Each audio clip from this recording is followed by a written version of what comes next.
नमस्कार दोस्तों, आज हम अध्ययन करेंगे शाकंभरी के चौहान वंश का। कल की वीडियो में हमने बात की थी चौहानों की उत्पत्ति से संबंधित मत। आज हम उससे आगे बढ़ते जाएंगे।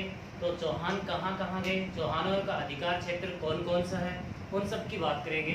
तो हम अध्ययन करते हैं शाकंभरी का चौहान वंश।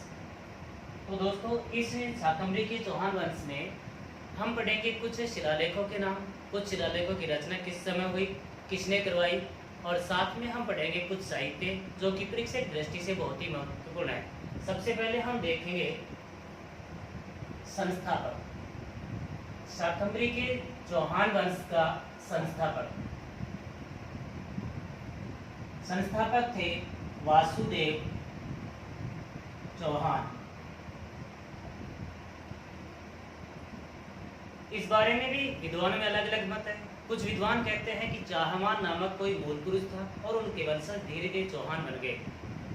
पर जो भी है, हम अध्ययन कर रहे हैं वासुदेव चौहान जो है वो इस वंश के संस्थापक हैं और उन्होंने इस वंश की स्थापना की 551 ईस्वी में। हम ये जानते हैं कि लगभग सभी राजपूत वंश की उत्पत्ति 600 ईस्वी के आसपास हुई है। तो हम बात कर रहे हैं वासुदेव चौहान को इस वंश का या चौहान वंश का संस्थापक, आदि पुरुष, मूल पुरुष आदि जाना जाता है।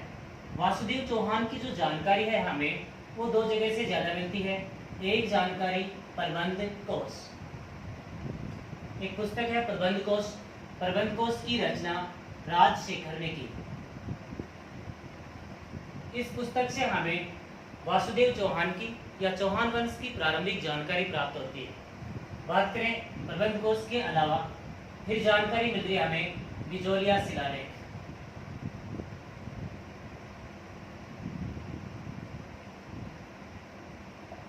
बिजोलिया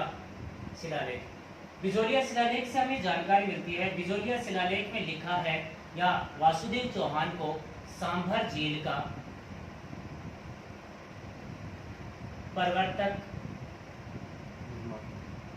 प्रवर्तक माना गया है या निर्माता माना गया है। वासुदेव चौहान को सांभर झील का निर्माता, प्रवर्तक बिजोलिया शिलालेख में कहा गया है।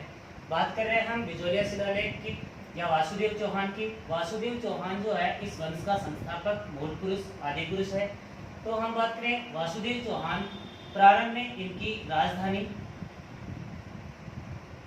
यानी चौहान वंश की प्रारंभिक राजधानी है वो है अहिछत्रपुर।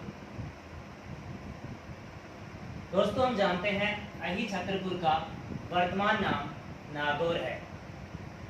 शुरू से प्रारंभ में चौहान जो शासक है इनका क्षेत्र जो है वो कई जगह माना गया है, जैसे जांगल देश है, सांबर है, सपादलक्स है। लेकिन इनका जो मूल स्थान है वो है सांभर। इनका जो मूल स्थान सांभर, यहीं पर इन्होंने चौहान वंश की स्थापना की है। बात करते हैं हम आगे। वासुदेव चौहान के बाद हमें मूल रूप से अजमेर के चौहान शासकों तक पहुंचना है। अजमेर के चौहान शासकों के इस क्रम में कुछ दो चार शासकों का योगदान है, वो योगदान देखते हैं। तो सबसे पहले वासुदेव चौहान के बाद एक शासक है, शासक का नाम है गुहक फर्स्ट। गुहक फर्स्ट की बात करते हैं हम, तो अध्ययन करते हैं गुहक फर्स्ट इस समय का एक वासुदेव चौहान के बाद महत्वपूर्ण शासक है। गुहक फर्स्ट के काल में सबसे पहला काम ये हुआ कि गुहक फर्स्ट प्रतिहार वंश के राजा नागभट्ट द्वितीय के सामंत के रूप में काम करते हैं या सामंत के रूप में शासन करते हैं। गुहक फर्स्ट के समय, इनके समय भारत पर अरबों का आक्रमण हुआ।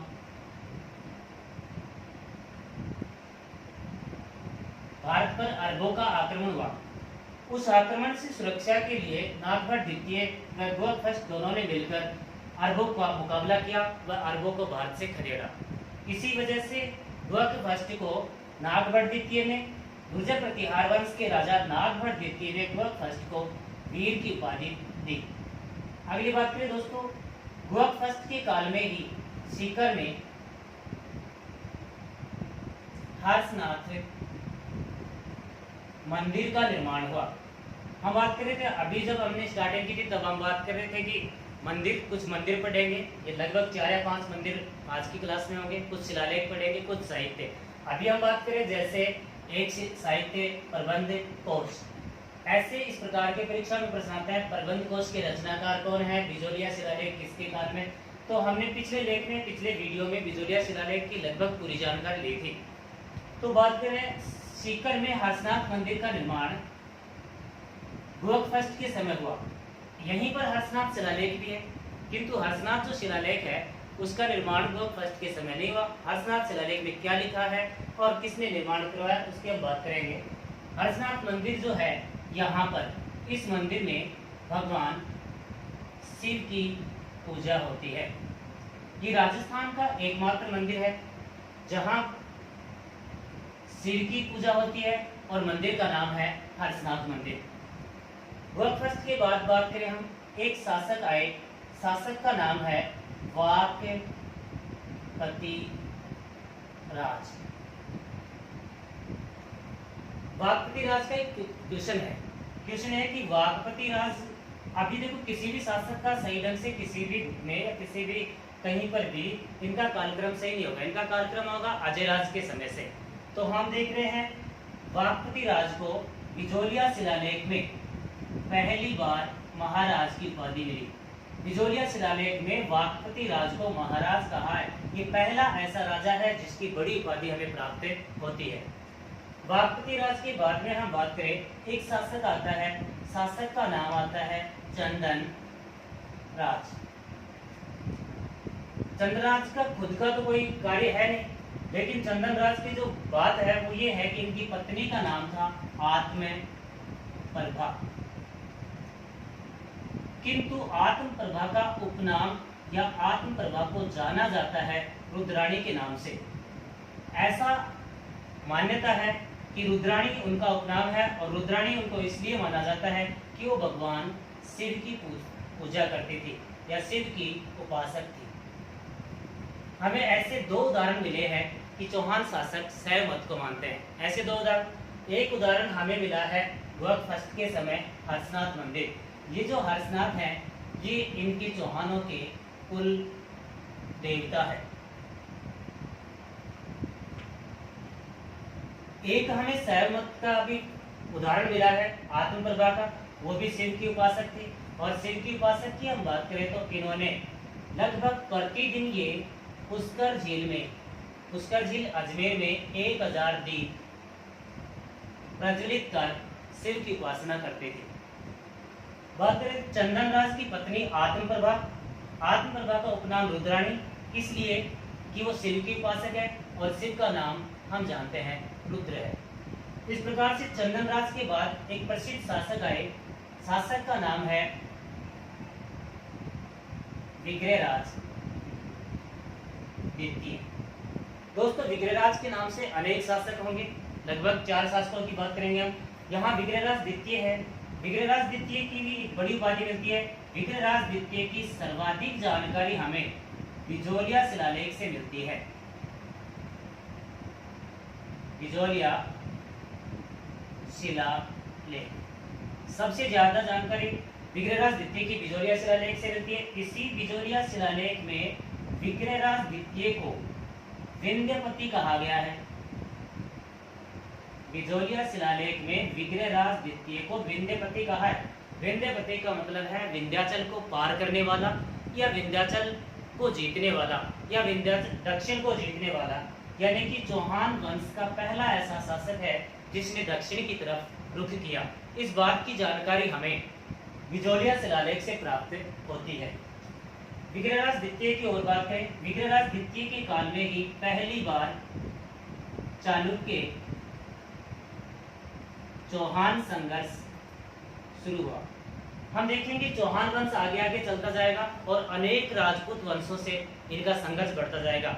हमारे सामने यह प्रश्न होगा कि कौन सा संघर्ष किस वंश से होते समय चौहान राजा कौन था और सामने वाला राजा कौन था। जैसे बात करें राजपूत से संघर्ष, जैसे गहड़वाल से संघर्ष, जैसे चालुक्यों से संघर्ष, जैसे चंदेलों से संघर्ष, ऐसे अलग अलग शासकों से संघर्ष। तो चालुक्य चौहान संघर्ष की शुरुआत यहाँ होती है और ये चालुक्य चौहान संघर्ष है वो लगभग अंतिम समय तक पृथ्वीराज तृतीय जो अजमेर के अंतिम चौहान शासक है तब तक ये चालुक्य चौहान संघर्ष चलता ही रहेगा। तो अब हमें ये पता होना है कि इस समय चालुक्य राजा कौन है। चौहान राजा तो हम जानते हैं। इस समय जो चालुक्य राजा है उनकी हम बात करें तो इस समय चालुक्य राजा है मूलराज फर्स्ट। चालुक्य राजा मूलराज फर्स्ट। इस मूलराज फर्स्ट को विग्रहराज द्वितीय ने पराजित किया और पराजित करके इसकी राजधानी मूलराज फर्स्ट की जो राजधानी है वो है भड़ोच। भड़ोच में इन्होंने जीतकर भड़ोच को और यहीं पर एक मंदिर का निर्माण करवाया। मंदिर का नाम है आशापुरा माता का मंदिर। आशापुरा माता का मंदिर का निर्माण विग्रहराज द्वितीय के द्वारा करवाया गया। विग्रहराज द्वितीय के ही काल में नेक्स्ट बात करें तो विग्रहराज द्वितीय के काल में हर्षनाथ शिलालेख लिखा गया। हम बात कर रहे थे गुरक फर्स्ट के काल में हर्षनाथ मंदिर बना है और विग्रहराज द्वितीय के काल में हर्षनाथ शिलालेख मिला है। अभी राजस्थान पुलिस में क्वेश्चन था, राजस्थान पुलिस में क्वेश्चन था कि हर्षनाथ शिलालेख के समकालीन चौहान शासक कौन, और एक क्वेश्चन था बिजोलिया शिलालेख के समकालीन चौहान शासक कौन। बिजोलिया शिलालेख के समकालीन चौहान शासक की हम बात कर रहे थे तो कल सोमेश्वर, और आज हर्षनाथ शिलालेख के समकालीन शासक की बात करें तो विग्रहराज द्वितीय। विग्रहराज द्वितीय एक अभी तक का जो जितने भी शासक हैं उनमें से अभी तक का सर्वाधिक शक्तिशाली, क्योंकि इन्होंने चालुक्य जो इनके ही समकालीन थे, इनके समतुल्य थे, उन चालुक्यों को पराजित किया। पराजित करके उनकी राजधानी पर अधिकार किया और उन्हीं की राजधानी में आशापुरा माता का मंदिर बनवाया। एक बार फिर देखते हैं दोस्तों, शाकंभरी के चौहान शासक या फिर हम बात करें चौहान वंश। इस चौहान वंश के संस्थापक या शाकंभरी के चौहान वंश के संस्थापक वासुदेव चौहान और स्थापना 551 ईस्वी में।